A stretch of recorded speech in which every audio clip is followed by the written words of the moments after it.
بسم اللہ الرحمن الرحیم۔ السلام علیکم۔ میری عربی مالکن کے گھر کوئی ڈرائیور بھی نہیں ٹکتا تھا، سب کام چھوڑ کر بھاگ جاتے تھے۔ حالانکہ وہ تو بہت ہی اچھی تھی، تنخواہ بھی ڈبل دیتی اور ہر رات سونے سے پہلے گاجر کا حلوہ بھی دیا کرتی تھی۔ میں اپنی ملازمت سے بہت خوش تھا۔ ایک رات باہر سے کھانا کھا کر آیا تو گاجر کا حلوہ کھانے کو دل نہیں چاہا، اس لیے ویسے ہی سونے کے لیے لیٹ گیا۔ یہ دیکھ کر تو قدموں تلے سے زمین نکل گئی کہ میری عربی مالکن میرے کمرے میں داخل ہو گئی اور اس نے آتے ہی گھر کے حالات اچھے نہیں تھے، اس لیے میں نے ادھر ادھر سے قرض پکڑ کر دبئی کا ویزا لے لیا اور آنکھوں میں ہزاروں سپنے سجا کر طیارے غیر میں آ گیا تھا۔ میں نے سن رکھا تھا کہ دبئی میں ڈرائیور کی بہت اچھی تنخواہ ہوتی ہے، اس لیے میں نے یہی ویزا لیا تھا، مگر میں کہاں جانتا تھا کہ ملازمت ڈھونڈنا اتنا دشوار ہو جائے گا۔ مجھے دبئی آئے ہوئے 1 مہینہ ہو گیا تھا۔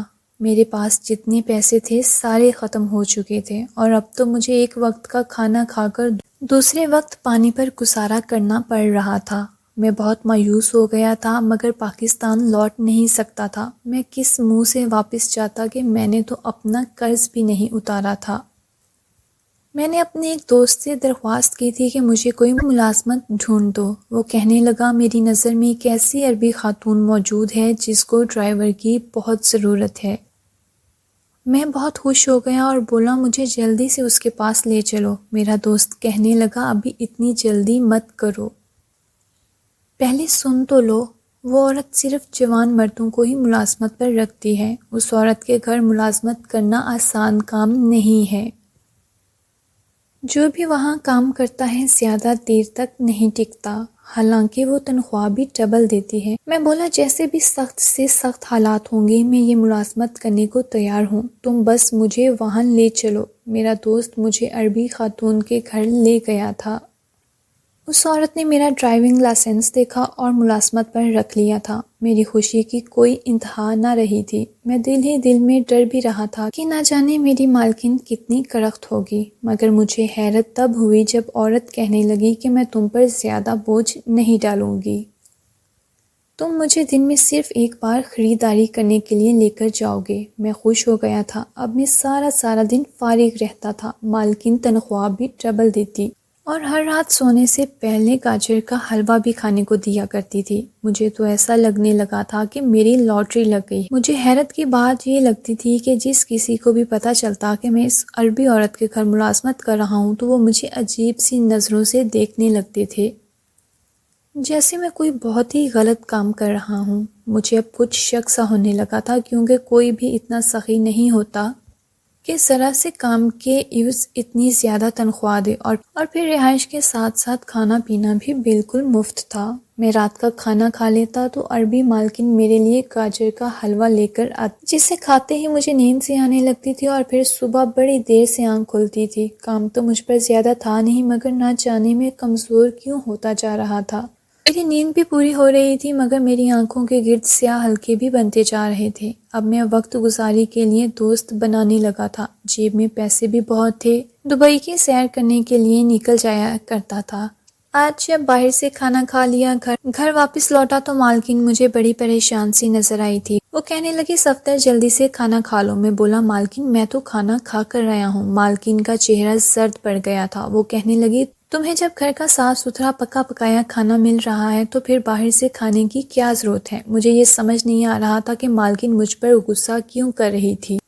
پھر وہ کچن سے میرے لیے گاجر کا حلوہ لے کر آئی اور بولی یہ تو تمہیں کھانا ہی پڑے گا۔ میں نے مالکن کے ہاتھ سے حلوہ لے لیا اور کمرے میں آ گیا۔ حلوہ کھانے لگا، مگر پیٹ اس قدر فل تھا کہ دل نہیں چاہا، اس لیے سائڈ پر رکھ کر سونے کے لیے لیٹ گیا۔ ابھی تھوڑی دیر ہی گزری تھی کہ مجھے کچھ عجیب سا محسوس ہوا تھا، جیسے کوئی میرے کمرے میں داخل ہوا ہے۔ میں نے کن اکھیوں سے دیکھا تو سامنے میری مالکن کھڑی تھی۔ اس نے آتے ہی کمرے کی تمام روشنیاں جلا دیں، میرے کمرے کا دروازہ کھول کر ایک ایسی حرکت کی کہ جان نکل گئی۔ وہ ایک ویل چیئر کو گھسیٹ کر کمرے میں لے آئی اور بولی خدیجہ یہ تمہارا شوہر ہے۔ میں یہ سب دیکھ کر بہت خوف زدہ ہو گیا تھا۔ ویل چیئر پر ایک دیوانی لڑکی بیٹھی ہوئی تھی جس کے منہ سے رال تک ٹپک رہی تھی۔ وہ لڑکی مجھے دیکھ کر تالیاں پیٹنے لگی اور خوشی سے بولی میرا دلہا کتنا پیارا ہے نا۔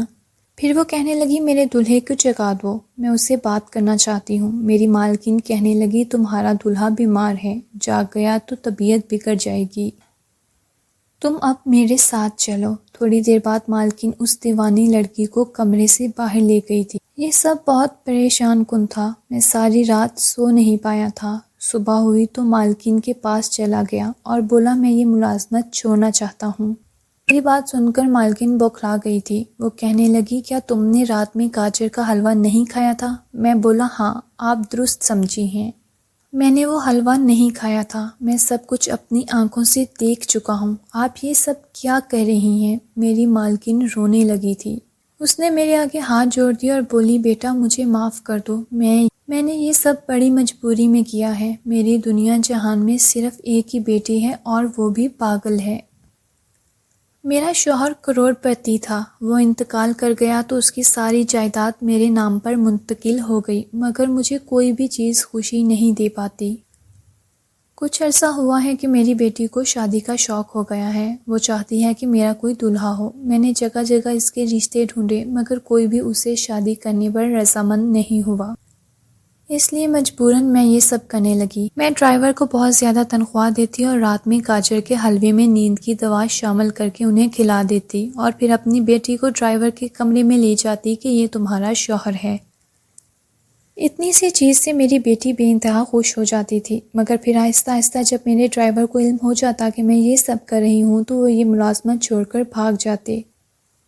ان کے جانے کے بعد میری بیٹی بہت زیادہ بیمار ہو جاتی۔ تم خدارا یہ کام چھوڑ کر مت جانا، نہیں تو میری بیٹی مر جائے گی۔ اگر تم کہو تو میں اپنی آدھی جائیداد بھی تمہارے نام پر لگانے کو تیار ہوں۔ مسکرا کر بولا مالکن آپ بے فکر ہو جائیں، میں آپ کی مدد کرنے کو تیار ہوں، لیکن میں یہ ملازمت چھوڑ کر جانا چاہتا ہوں کیونکہ مجھے علم ہو گیا ہے کہ آپ کو ڈرائیور کی ضرورت نہیں ہے۔ میں نے جگہ جگہ انٹرویوز دیے اور بالآخر مجھے جاب مل گئی۔ اب میں ہر روز آدھے گھنٹے کے لیے مالکن کے گھر جاتا ہوں اور ان کی بیٹی کے ساتھ بیٹھ کر تھوڑی بہت بات چیت کر لیتا ہوں۔ مالکن مجھے اس کام کا معاوضہ دینا چاہتی ہے مگر میں پیسے لینے سے انکار کر دیتا ہوں۔ کبھی کبھار کچھ کام بغیر مطلب کے بھی کر لینے چاہیے، ایسے کام ہمیں ظاہری طور پر تو کوئی منافع نہیں دیتے مگر نہ جانے ہمارے اوپر سے کتنی بلائیں ٹال دیتے ہوں۔ آج کی کہانی سننے کا بہت شکریہ۔ مزید اسی طرح کی انٹرسٹنگ کہانیاں سننے کے لیے پلیز میرا چینل سبسکرائب کر لیں۔ شکریہ۔